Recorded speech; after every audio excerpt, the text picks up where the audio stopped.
بسم اللہ الرحمن الرحیم۔ السلام علیکم محترم ناظرین، امید کرتا ہوں کہ آپ خیر و عافیت سے ہوں گے۔ اللہ تعالی ہم سب کو اپنی حفظ و امان میں رکھے۔ گزارش یہ ہے کہ چند روز قبل میں نے سوشل میڈیا پر ایک ویڈیو دیکھی جس میں ایک آدمی چند لوگوں سے سوال کرتا ہے کہ بھائی عید کی نماز کی کتنی رکعتیں ہوتی ہیں۔ تو مجھے یہ دیکھ کر بہت حیرت ہوئی کہ تقریباً 95% لوگوں کو عید کی نماز کی رکعت کا ہی نہیں پتہ تھا۔ کوئی بتا رہا تھا کہ 18 رکعتیں ہوتی ہیں، کوئی بتا رہا تھا 6 رکعتیں ہوتی ہیں، کوئی کتنی بتا رہا تھا۔ تو مجھے بہت حیرت ہوئی، اور یہ مسلمانوں کے لیے لمحہ فکری ہے کہ ہمیں عید کی نماز کی رکعت کا بھی نہیں پتہ۔ تو اگر رکعتوں کا بھی نہیں پتہ تو یقیناً عید کی نماز کا طریقہ جو ہے وہ تو آتا ہی نہیں ہوگا۔ تو ہمیں اس طرف توجہ کرنی چاہیے، علم دین سیکھنا چاہیے۔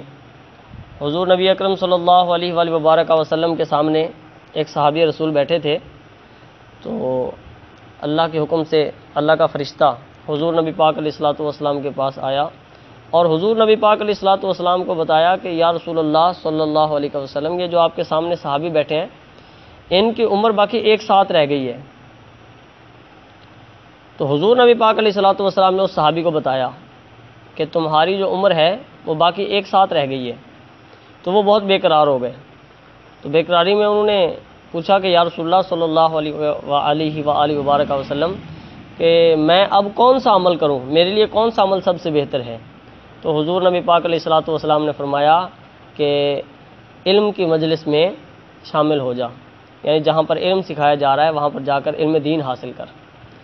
تو اس حدیث کی شرح میں بہت سارے شارحین نے لکھا ہے کہ اگر علم سے بڑھ کر کوئی اور چیز زیادہ اہمیت کی حامل ہوتی تو حضور نبی پاک علیہ الصلوۃ والسلام اسے اس کام کے کرنے کا حکم دیتے، لیکن حضور نبی پاک علیہ الصلوۃ والسلام نے فرمایا کہ تو علم حاصل کرنے میں مشغول ہو جا، اور وہ علم حاصل کرنے میں مشغول ہو گئے اور ایک ساتھ کے بعد ان کی وفات ہو گئی۔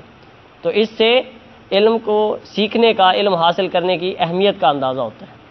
تو مقصد یہ ہے کہ ہم مسلمان ہیں، ہمیں اپنے دین، اپنے مذہب کے بارے میں ہمیں علم ہونا چاہیے کہ نماز کا طریقہ کیا ہے، عید نماز کا طریقہ کیا ہے، نماز جنازہ کا طریقہ کیا ہے، اور عید کی نماز میں رکعتیں کتنی ہوتی ہیں، نماز جنازہ میں اور عید کی نماز میں فرق کیا ہے، یہ ہمیں علم ہونا چاہیے۔ اور علم یہ تبھی ہوگا جب ہم تھوڑی سی توجہ کے ساتھ ہم یہ چیزیں سیکھنے کی کوشش کریں گے۔ تو آئیے سب سے پہلے ہم عید کی نماز کا جو طریقہ ہے وہ سیکھتے ہیں۔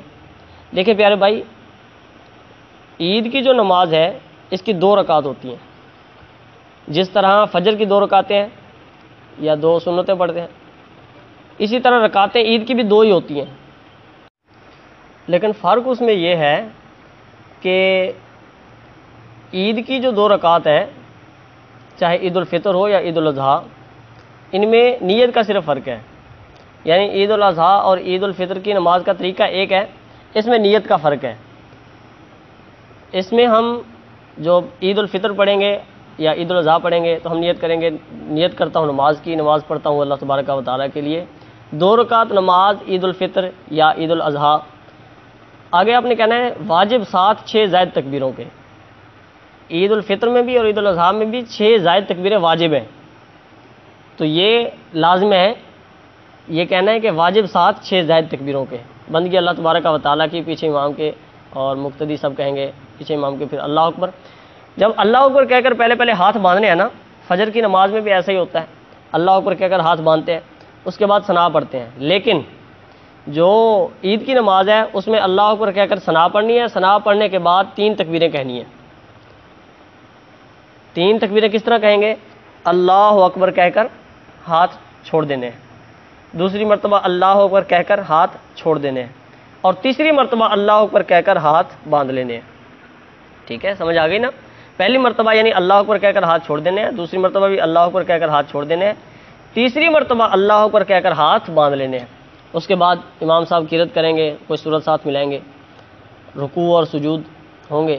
دوسری رکعت کے لیے جب کھڑے ہوں گے تو یاد رکھیں پہلے قرات کرنی ہے، امام صاحب قرات کریں گے، سورۃ فاتحہ پڑھیں گے، کوئی اور سورت ساتھ ملائیں گے، اس کے بعد پھر 3 تکبیریں ہوں گی، یعنی 6 زائد تکبیریں ہیں نا، 3 پہلی رکعت میں اور 3 دوسری رکعت میں۔